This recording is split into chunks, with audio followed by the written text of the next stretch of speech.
Hello नमस्कार साथियों, आप सभी को स्वागत है आपके अपने चैनल हार्डवेयर रोजगार में। दोस्तों आज के क्लास में हम लोग सेट नंबर 4 करने जा रहे हैं। वो कब पूछा गया है? 29 जुलाई 2013 में। 2013 में जो पूछा गया है उसका हम लोग आज CDP करने जा रहे हैं। CDP चाइल्ड डेवलपमेंट प्रोसेस का हम लोग करने जा रहे हैं। बाल विकास और शिक्षा शास्त्र का हम लोग आज पढ़ेंगे। टोटल कितना क्वेश्चन रहेगा? 30 क्वेश्चन रहेगा। ठीक है दोस्तों, अगर भी ये क्लास अगर आप पहली बार देख रहे हैं तो चैनल को सब्सक्राइब कर देंगे और वीडियो को पूरा वॉच करेंगे, ताकि पूरा वॉच कीजिएगा तभी जा करके आपको समझ में आएगा। चलिए ज़्यादा क्वेश्चन समय न लेते हुए क्वेश्चन की ओर बढ़ते हैं। आज का आपका पहला क्वेश्चन है भाग 1 में पहला क्वेश्चन है, निम्नलिखित में से कौन सा बहुविध सिद्धांत की आलोचना है? यानी इसमें से कौन सा जो बहुविध सिद्धांत का बहुबुद्धि सिद्धांत की आलोचना करता है।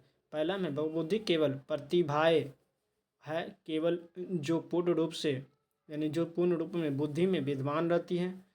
ठीक है, यानी आलोचना करता है, यानी निगेटिव बताता। ठीक है। दूसरा में बहुविधि शिक्षार्थियों को अपनी रुझान को खोजने में मदद उपलब्ध कराती है। ठीक है। और तीसरा है यह व्यवहारिक बुद्धि पर आवश्यकता से अधिक बल देती है। और चौथा यह अनुभविक साक्ष्यों को बिल्कुल भी समर्थन नहीं दे सकता है। तो इस क्वेश्चन का आंसर हो जाएगा ऑप्शन पहला। अगले क्वेश्चन की ओर बढ़ते हैं। दूसरा में दिया हुआ है कि निम्न में से यानी निम्नलिखित में से कौन सा युग्म के सही होने की संभावना सबसे कम है। पहला है बच्चे भाषा के बारे चॉम्स्की में निश्चित ज्ञान के साथ प्रवेश करते हैं। ठीक है, इधर ये इसके साथ मैच किया हुआ है, यानी बच्चे भाषा के बारे में निश्चित ज्ञान के साथ प्रवेश प्राप्त करते। चॉम्स्की का कथन है। दूसरा में भाषा और विचार प्रारंभ दो भिन्न गतिविधियां हैं वात्स्की के अनुसार। तीसरा है भाषा विचार पर आधारित है, जिन पियाजे के अनुसार है। चौथा है भाषा वातावरण में एक उद्दीपक है। भाषा वातावरण में क्या है? एक उद्दीपक का काम करता है। ये BF स्किनर के द्वारा है। इनमें से कौन सा सही होगा? तो दूसरा नंबर क्वेश्चन का आंसर कौन सा हो जाना चाहिए?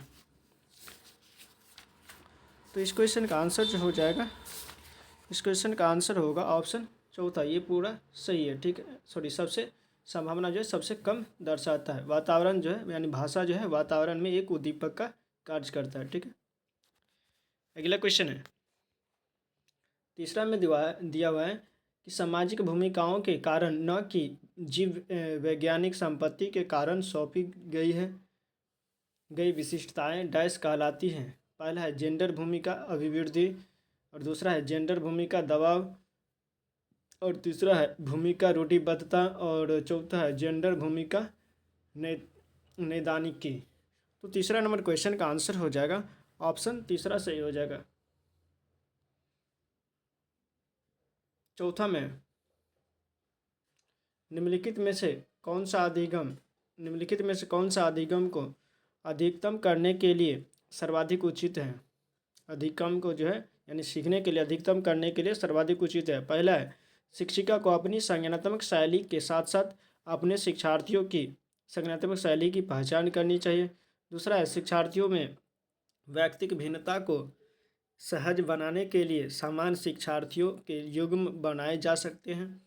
और तीसरा में अधिकतम परिणाम लाने के लिए शिक्षक केवल एक अधिगम शैली पर ध्यान केंद्रित करता है।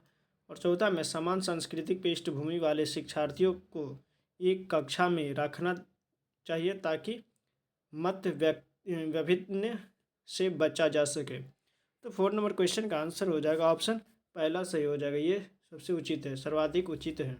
ठीक है, शिक्षिका को अपनी संज्ञानात्मक शैली के साथ साथ अपने शिक्षार्थियों की यानी विद्यार्थियों की संज्ञानात्मक शैली की पहचान करनी चाहिए। 5 में दिया हुआ है, पाँचवा में डैश के अतिरिक्त निम्नलिखित सभी सीखने के रूप में आकलन को बढ़ावा देते हैं। पहला है शिक्षार्थियों को अतिरिक्त पृष्ठपोषण लेने के लिए कहना।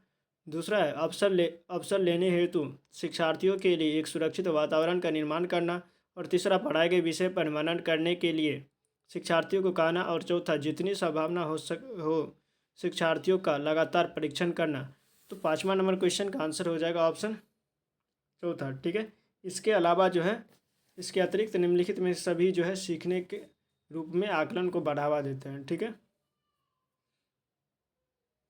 छठा में दिया हुआ है, जब एक बावर्ची खाना पकाते समय खाने को चखता है तो वह डैश के समान है। सीखने का आकलन, सीखने के लिए आकलन, और तीसरा है सीखने के रूप में आकलन, और चौथा है आकलन और सीखना। तो छठा नंबर क्वेश्चन का आंसर हो जाएगा ऑप्शन दूसरा सही हो जाएगा, सीखने के लिए आकलन करता है। ठीक है, टेस्ट कर रहा है कि कैसा हुआ है खाना। सातवां में दिया हुआ है,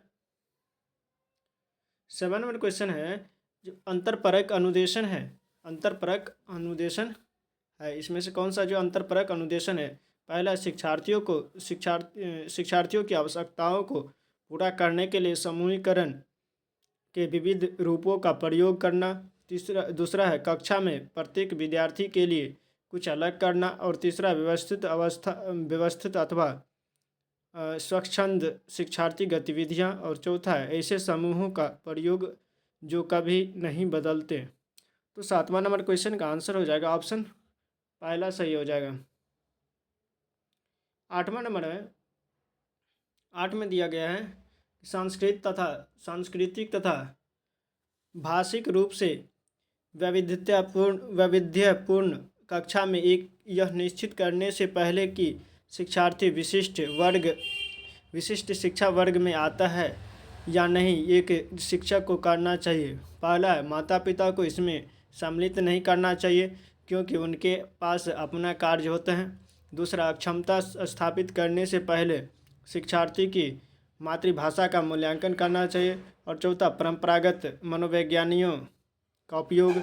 और चौथा, वातावरणीय कारकों को अप्रभावी बनाने के लिए बच्चे को अलग कर देना चाहिए। तो 8वां नंबर क्वेश्चन का आंसर हो जाएगा ऑप्शन दूसरा सही हो जाएगा, क्षमता स्थापित करने से पहले शिक्षार्थियों की मातृभाषा का मूल्यांकन करना चाहिए।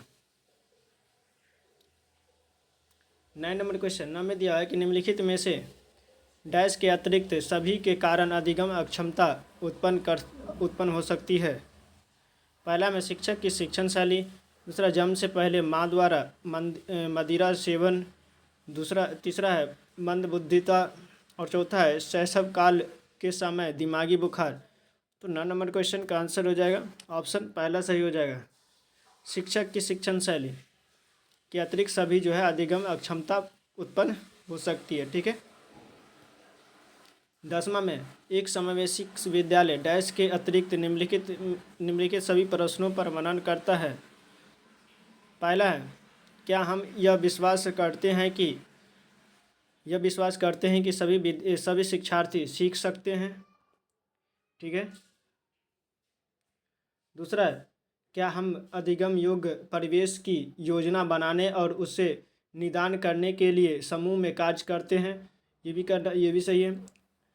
तीसरा है, क्या हम विशेष बालक को बेहतर देखभाल उपलब्ध कराने के लिए उचित तरीके से उन्हें सामान्य से अलग करना चाहिए, अलगाव नहीं होगा। तो इस क्वेश्चन का आंसर हो जाएगा ऑप्शन तीसरा। तो 10 क्या हो जाएगा ऑप्शन तीसरा। ठीक है,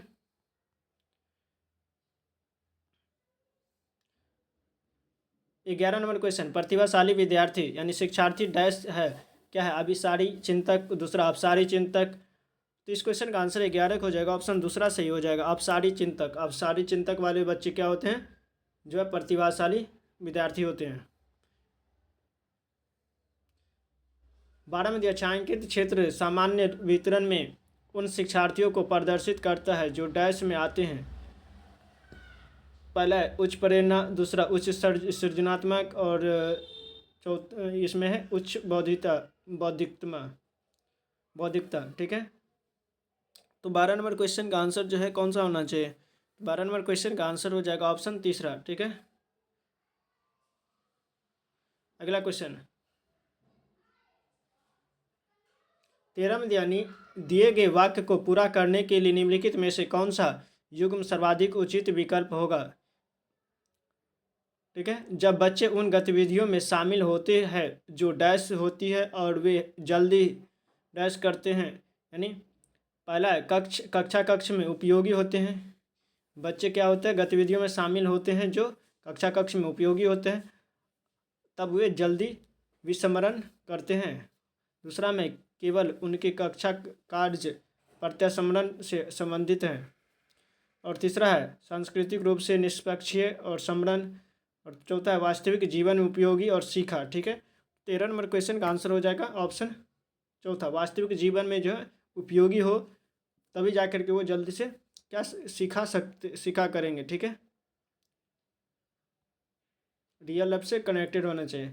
सीबीएसई शिक्षार्थियों के लिए व्यक्तिगत विद्यार्थियों के साथ स्थान पर सामूहिक गतिविधियों की संस्तुति करती है। ऐसा करने के पीछे विचार हो सकता है। देखते क्या विचार हो सकता है। इसके बाद पहला में व्यक्तिगत प्रतिस्पर्धा के प्रति नकारात्मक संज्ञानात्मक प्रतिक्रियाओं से उबारना, जो संपूर्ण अधिगम पर सामान्यीकृत हो सकी है। दूसरा है प्रत्येक शिक्षार्थी के स्थान पर समूह में अवलोकन द्वारा शिक्षक के कार्य को सरल बनाने के लिए। और तीसरा है विद्यालयों के पास उपलब्ध समय को प्रासंगिक बनाना, जबकि उनमें से अधिकांश के पास व्यक्तिगत गतिविधियों के लिए पर्याप्त समय नहीं होता है। और चौथा है गतिविधि की ढांचागत लागत को कम करना। तो 14 नंबर क्वेश्चन का आंसर हो जाएगा ऑप्शन पहला सही हो जाएगा। 15 में दिया है कि बच्चे फिल्म में दिखाए गए हिंसात्मक व्यवहारों को सीख सकते हैं। यह निष्कर्ष निम्नलिखित में से किस मनोवैज्ञानिक द्वारा किए गए कार्य पर आधारित है। एडवर्ड एल थॉर्नडाइक के द्वारा, बी में दूसरा में है जेबी वाटसन के द्वारा, और तीसरा में एल्बर्ट बंडूरा के द्वारा, और चौथा में जीन पियाजे के द्वारा। तो 15 नंबर क्वेश्चन का आंसर हो जाएगा ऑप्शन तीसरा, एल्बर्ट बंडूरा के द्वारा। वो कहते हैं कि जैसे जो है परिवेश में कुछ देखते हैं उसी से बच्चे सीखते हैं और उसी के जैसे करते हैं। 16 नंबर क्वेश्चन में शिक्षार्थी फैशन शो को देखकर मॉडल का अनुकरण करने की कोशिश करते हैं।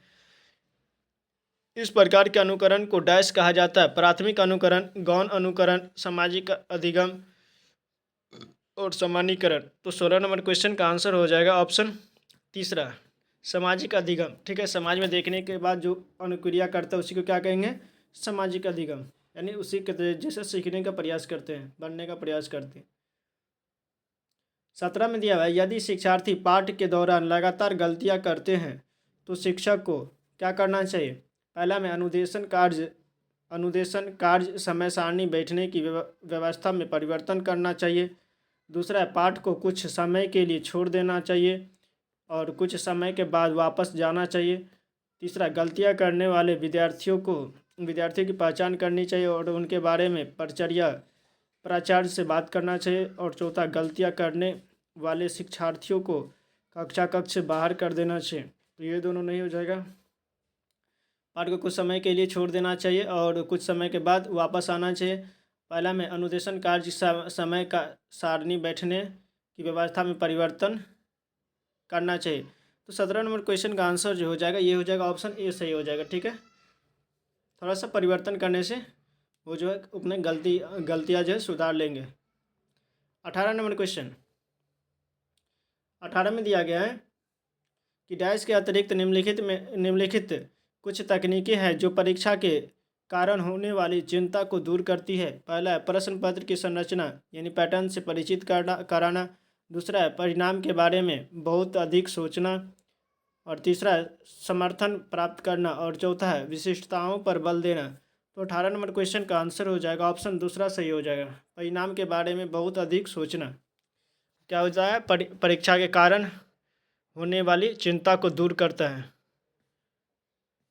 ये इसके अतिरिक्त जितने भी है वो चिंता को दूर करता है, जबकि ये जो है क्या करते हैं, परिणाम के बारे में अगर अधिक सोचने से गलतियां भी हो सकती है।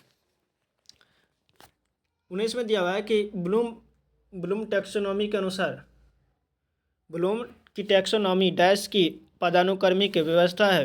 पहला है उपलब्धि लक्ष्यों, दूसरा पाठचर्या संबंधी घोषणाओं, और तीसरा है पठन कौशल, और चौथा है संज्ञानात्मक उद्देश्य।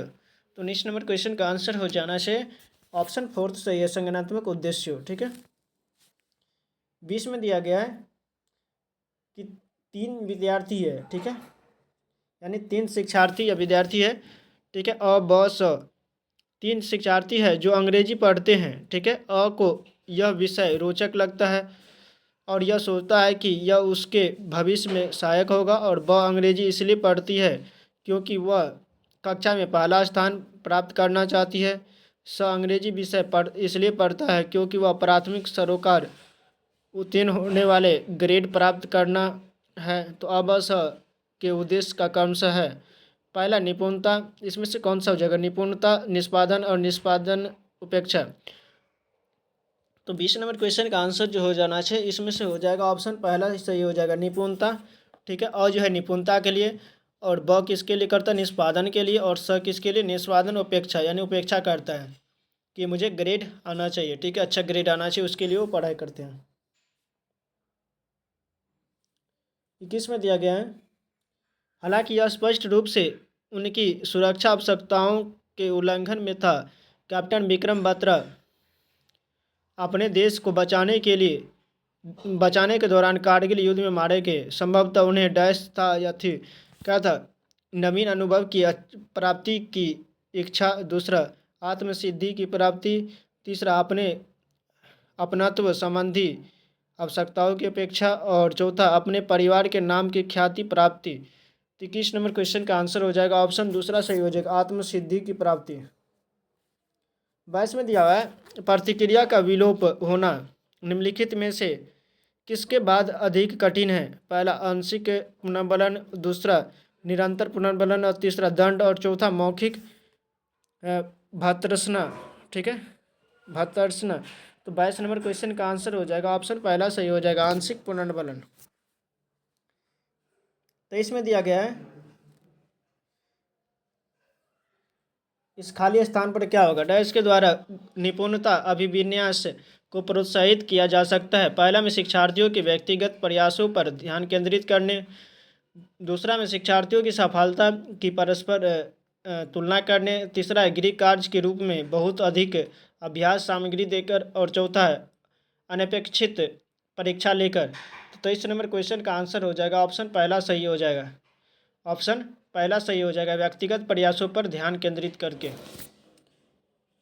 24 में दिया, निम्नलिखित में से किसका मिलान उचित है? पहला शारीरिक विकास वातावरण, संज्ञानात्मक विकास परिपक्वता, और सामाजिक विकास वातावरण, और संवेदनात्मक विकास परिपक्वता।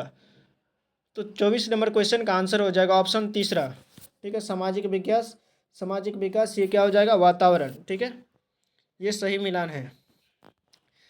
सामाजिक विकास कैसे होता है? एनवायरनमेंट से होता है, यानी वातावरण से होता है। 25 में दिया है, इसके अंतर्गत यानी इस खाली जगह पर क्या होगा? डैश के अतिरिक्त निम्नलिखित में से सभी तथ्य संकेत करते हैं कि बच्चा कक्ष में संवेदनात्मक और सामाजिक रूप से समायोजित है, ठीक है।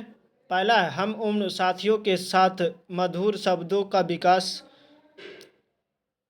दूसरा है चुनौतीपूर्ण कार्यों पर ध्यान केंद्रित करने और उन्हें दृढ़तापूर्वक करते रहना, और तीसरा है क्रोध और हर्ष दोनों को प्रभावी रूप से प्रतिबंधित करना, और चौथा है हम उम्र साथियों के साथ प्रतियोगिता पर दृढ़तापूर्वक ध्यान केंद्रित करना। तो 25 नंबर क्वेश्चन का आंसर हो जाएगा ऑप्शन चौथा। 26 में 26 में दिया हुआ है कि निम्नलिखित में से यानी निम्न में से कौन सा कथन बच्चे के विकास में परिवेश की भूमिका का समर्थन करता है? पहला है कुछ विद्यार्थी सूचनाओं का जल्दी परिक्रमण करते हैं जबकि उसी कक्षा के अन्य विद्यार्थी ऐसा नहीं कर पाते हैं। दूसरा, पिछली कक्षा यानी पिछले कुछ दशकों में बुद्धि उपलब्धांक परीक्षा में शिक्षार्थियों के औसत प्रदर्शन में लगातार वृद्धि हुई है। और तीसरा है एक समान यानी जुड़वा बच्चे जिनका लालन पालन विभिन्न घरों में हुआ है उनकी बुद्धि लब्धि 0.75 के समान उच्च है। चौथा, शारीरिक रूप से स्वस्थ बच्चे अक्सर नैतिक रूप से अच्छे पाए जाते हैं। तो 26 नंबर क्वेश्चन का आंसर हो जाएगा ऑप्शन दूसरा सही हो जाएगा। पिछले कुछ दशक में बुद्धि लब्धि परीक्षा में शिक्षार्थियों की औसत प्रदर्शन जो है लगातार वृद्धि हुई है। 27 में दिया गया है कि समाजीकरण सम्मिलित है सांस्कृतिक संचरण और डैश से। पहला है विद्रोहियों को निरुत्साहित करना, दूसरा व्यक्तित्व विकास, और तीसरा है बच्चों को लेबलों में समायोजित करना, और चौथा है संवेदनात्मक समर्थन उपलब्ध कराना। तो 27 नंबर क्वेश्चन का आंसर हो जाएगा ऑप्शन दूसरा, व्यक्तित्व विकास, ऑप्शन दूसरा सही हो जाएगा। 28 में दिया गया कि एक शिक्षिका जो है दो एक समान गिलासों को प्रदर्शित करती है जो जूस की समान मात्रा से भरे हुए हैं।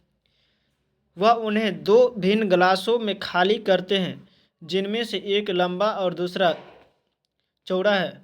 वह बच्चों को उस गिलास की पहचान करने के लिए कहती है जिसमें जूस ज़्यादा है। बच्चे प्रत्युत्तर देते हुए कहते हैं कि लंबे गिलास में जूस ज़्यादा है। शिक्षिका के बच्चों को क्या कठिनाई है, समायोजन का या अहम केंद्रिता का, और तीसरा है विकेंद्रीकरण का, और चौथा है पलटावी का, ठीक है, यानी रिवर्सिबिलिटी का। तो 28 नंबर क्वेश्चन का आंसर हो जाएगा ऑप्शन तीसरा सही हो जाएगा। क्या हो जाएगा? तीसरा सही, विकेंद्रीकरण का जो है कमी है, ठीक है, विकेंद्रीकरण का कमी। इन्हें क्या लगता है कि बड़ा गिलास रहेगा तो ज़्यादा उसमें जूस रहेगा, लेकिन ऐसा नहीं होता है। 29 में दिया है कर्नल सिंह यूनानी कार्रवाई तथा कर्नल सिंह कानूनी कार्रवाई तथा खर्चे के बावजूद आयकर नहीं देते हैं। वे सोचते हैं कि एक भ्रष्ट सरकार को समर्थन नहीं दे सकते हैं जो अनावश्यक बांधों के निर्माण पर लाखों रुपए खर्च करती है। वे संभवतः कोहलबर्ग के नैतिक विकास के किस अवस्था में परंपरागत, परंपरागत, और चौथा में परापरंपरागत, ठीक है। तो 29 नंबर क्वेश्चन का आंसर हो जाएगा ऑप्शन दूसरा सही हो जाएगा, फर्स्ट परंपरागत, ठीक है। 30 में दिया गया है जो बुद्धि सिद्धांत बुद्धि में सम्मिलित मानसिक प्रक्रियाओं जैसे पराघटक और बुद्धि द्वारा लिए जा सकने वाले विविध रूपों जैसे सृजनात्मक बुद्धि को शामिल करता है। वह है पहला है स्पीयरमैन का जी कारक, और दूसरा है स्टर्नबर्ग का बुद्धिमत्ता का त्रितंत्र सिद्धांत, और तीसरा है बुद्धि का सावेट सिद्धांत, और चौथा है थॉर्नस्ट की प्राथमिक मानसिक योग्यता। तो 30 नंबर क्वेश्चन का आंसर हो जाएगा ऑप्शन दूसरा सही हो जाएगा, ऑप्शन दूसरा सही हो जाएगा। चलिए दोस्तों, 30 क्वेश्चन हो चुका है CDP का। इससे पिछले क्लास का वीडियो नहीं देखे तो प्लेलिस्ट में जा करके देख सकते हैं, अपनी तैयारी को बेहतर कर सकते हैं। और चैनल पर नए हैं तो चैनल को सब्सक्राइब कर लेंगे, बेल आइकन ऑन कर लेंगे, ठीक है। इसके बाद SST का क्लास आएगा, ठीक है। चलिए क्लास को यहीं पे एंड करते। थैंक यू, जय हिंद, जय भारत।